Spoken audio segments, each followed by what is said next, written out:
Hello BookTube, this is the first weekly reads of 2022. In my last video of 2021 and earlier, I mentioned some reading plans for 2022. I announced No Fiction 2022, a reading project in which I would read only nonfiction in 2022. So how have I fared one weekend? I failed. I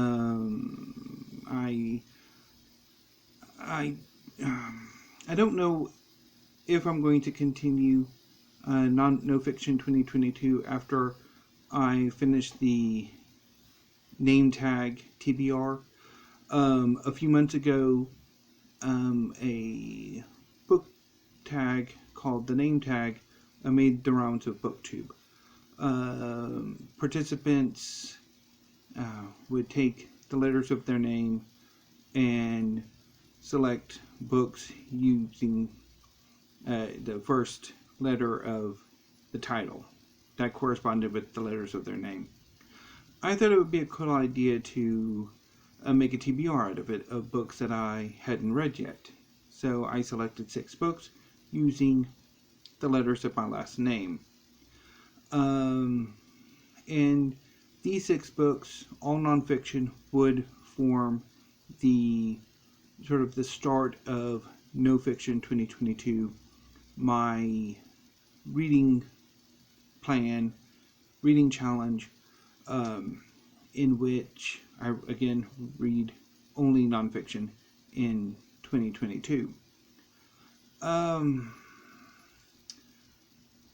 After I made the announcement video, after my reading goal plans video and weekly reads,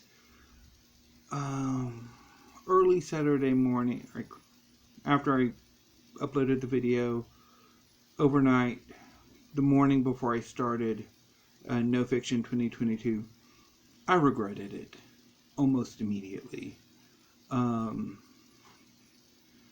So, with 2 books in, obviously I plan at least 2 books every week, it's not looking good. Or it completely fell apart because once I get, we'll see. Let's get going. I'm sorry. This week has been just a nightmare week on a number of levels. And so if I'm off for these awkward pauses and stumbling over my words, I'm sorry. It's been a rough week. Anyway, so I started the reading week with The Habsburgs by Martyn Rady. This is a brief history of the Habsburg Dynasty from its earliest beginnings in the Aargau region of Switzerland through their acquisition of further property and importance within the Holy Roman Empire to becoming occasional Holy Roman Emperors to hereditary Roman Emperors to the foundation of the Habsburg Empire with the collapse of the Holy Roman Empire and the dissolution of the Habsburg Empire and the end of the Habsburg monarchy at the end of World War I. The book is incredibly fast-paced. The chapters are average 10 to 15 pages. If not, it's between 10 and 15. So, it's a fast-paced read, and engrossing. And I enjoyed it, but I didn't love it. And I think part of my problem was the book lacks depth. 10 pages, a reign, or a decade, it's not really that satisfying. And I think the post-World War I Habsburgs deserved, I think, more attention than just a conclusion. particularly the last crown prince, Otto, who seems to have led an amazing life, even without being emperor.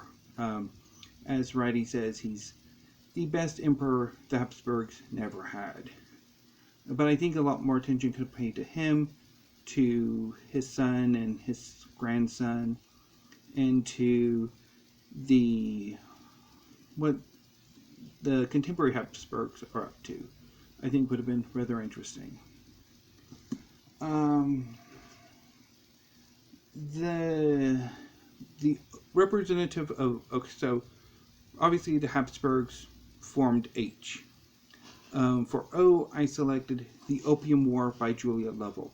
This is a history of the First Opium War and more between the British Empire and Qing Dynasty of the Chinese Empire, in which the British basically tried to force the Qing to open up more ports, more trading opportunities for the British, as well as pay for the opium that was destroyed during the Qing's war on drugs and the British military invasion of China. But also the Opium War is about how the Opium War has been mythologized, not only in the West as at least initially the epochal opening of China, but also condemnation with post-colonial sort of interpretations, but also how in China the war has been mythologized and read from the Qing's one headache among many, and not the most important headache, because the Qing had a lot of problems during these years. Rebellions, natural disasters, economic problems. It's a miracle the Qing lasted as long as they did, because there were a lot of problems in the 19th century.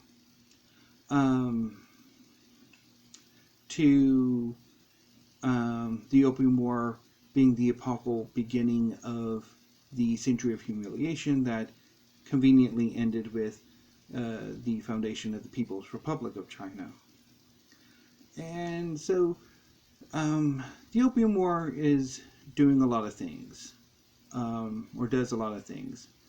There are a lot of subjects, themes, theses that are going on, and it makes for a very dense book. And honestly, it's not as well written as Lovell's more recent Maoism, which I think is impressive because, I mean, it does show how much he's improved as a writer from this book to Maoism. But at the same time, in reading this book, I just felt my progress was incredibly slow. I was averaging about 50 pages a day, and I decided on Wednesday to try to read a little earlier, and I was reading the chapter Sweet Talk and Sea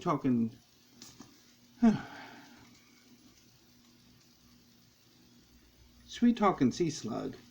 I mean, I was at the very end of the chapter where Chishan, the Qing negotiator, is sort of whining and dining Charles Eliot, the British representative, and I'm like, I'm not interested anymore, I'm done. So I bailed, and it was just like, I just lost interest immediately, and I'm like, yeah, so I bailed. I kind of had a bit of a breakdown that afternoon during my reading period. Like I said,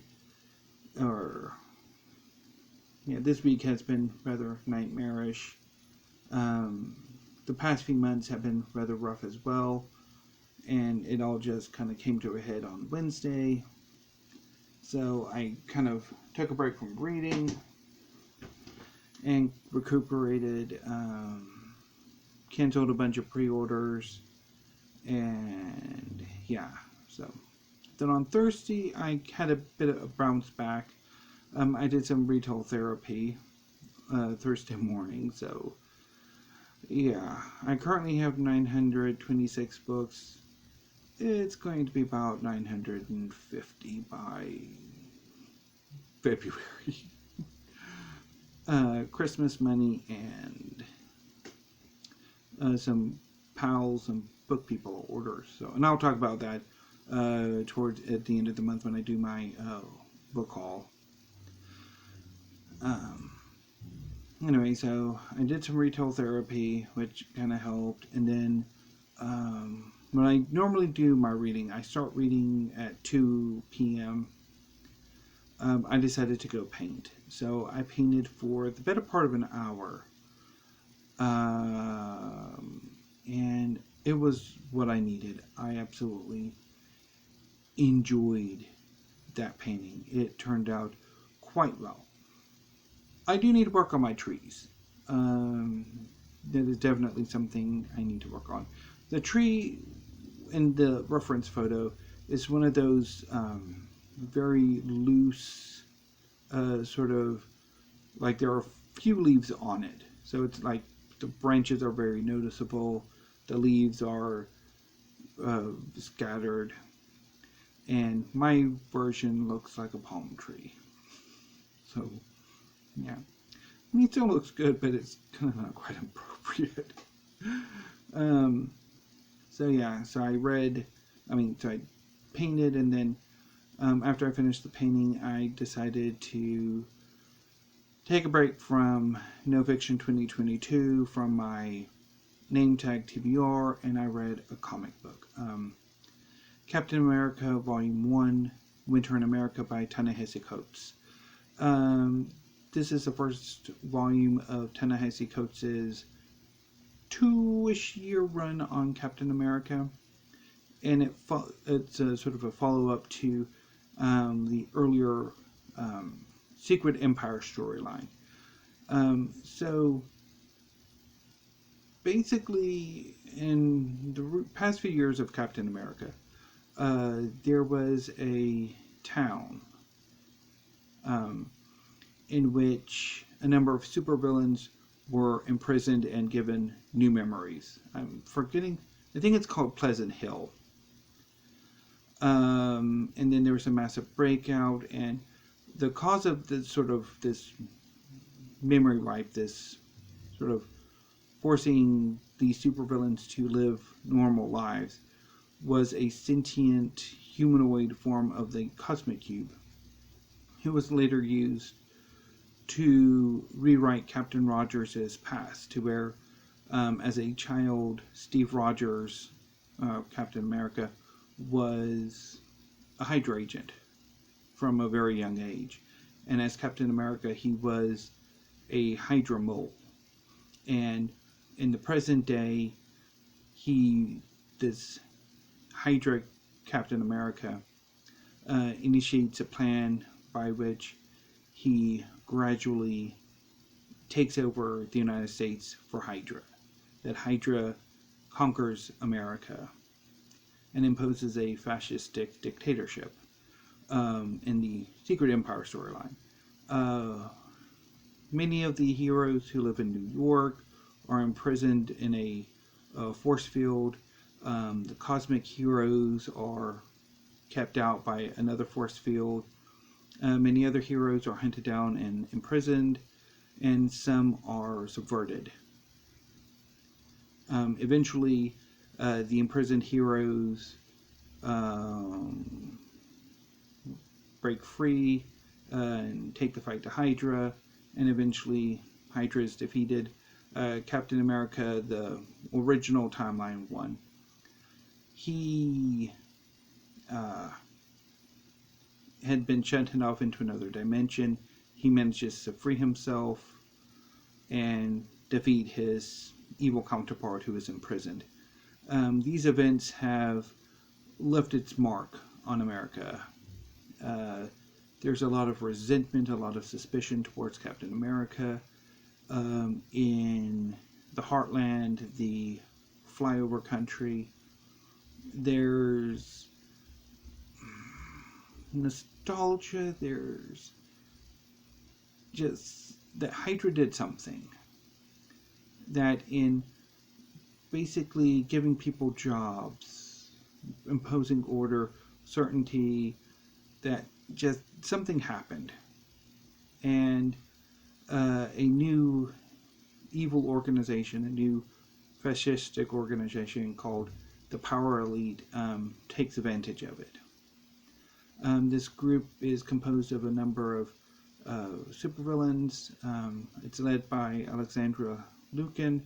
It goes a shortened version of the name of Alexandra, but if I say her name, my tablet's going to respond, and I don't want that. So we'll go with Alexandra.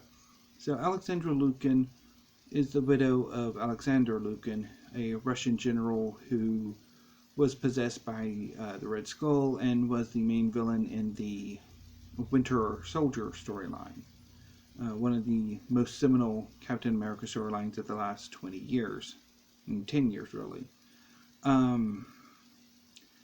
Alexandra Lukin is joined by Selene, the X-Men villain who is an immortal psychic vampire and sorceress. Thunderbolt Ross, who's a longtime Hulk enemy. The Kingpin, Zeke Stane, a Iron Man villain. Baron von Strucker, a longtime leader of Hydra, who the new version of Hydra that pretty much followed the Hydra Captain America, kind of kicked him out or something, and Strucker betrayed Hydra. It's kind of weird. I've never read Secret Empire, so I don't know exactly the ins or outs of it. But anyway, so all of these powerful people, all of these former supervillains, come together to sort of mutually aid each other in their goals. And they take advantage of an America that had been conquered and deeply scarred by Hydra. And I really loved this first volume. I think Ta-Nehisi Coates really captured Captain America's voice, particularly as I've experienced it over the last few years, and particularly the last 10 years or so. This Captain America very much reads similar to the one from the Winter Soldier. Coates' sort of exploration into the attractions of fascism, of how fascism can capture a population, is, I think, very well done. It's not subtle. I mean, politics and when comic books get political or touch on political subjects, it's ham-fisted. Every iteration, every example, it's always ham-fisted. But I thought it was quite well done here. And again, I really enjoyed everything. The only issue is, I wish Selene had a bit of a better showing. Or she'd been the big bad rather than the big bad's dragon. But anyway, yeah, that's Selene's fate. She had one showing as a big bad, and that's it. But anyway, so I quite enjoyed it, and I'm not entirely sure. I don't quite understand the criticism that Ta-Nehisi Coates gets, because I think a lot of it has to do with, he's a progressive writer, he's African American, and that makes the criticism from, certain aspects of the comic book fandom more vicious. But anyway, so yeah, I read Captain America, Winter in America, and quite liked it. And today I decided to paint another picture, which turned out quite well as well. And instead of reading a comic book, which I kind of regret that I didn't, I decided to get a jump on this upcoming week's reading. So I started Lakota America by Pekka Hamalainen. This is a history of the Lakota starting in the mid-17th century and moving on to, and kind of how the Lakota and the other tribal groups who make up the Sioux, like where they lived, how they interacted with other neighboring peoples, the French, and it will extend to, I think, the Lakota's present. I'm only one chapter in, and much of the problems I had, with the Opium War, I'm having here too. I'm really not feeling all that motivated to read this book. It's progressing very slowly, and so I don't know how likely a bill is forthcoming. I'll come back. I'll read it tomorrow and see how things pan out. But anyway, I don't know. And once I finish Lakota America, I will start on Dynasty by Tom Holland. This is a Roman history book that looks at the Julio Claudians, the first dynasty of emperors.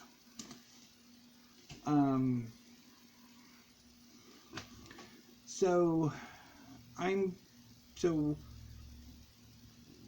obviously this week has not been terribly pleasant. Reading wise, definitely. I'm not entirely sure where this leaves No Fiction 2022.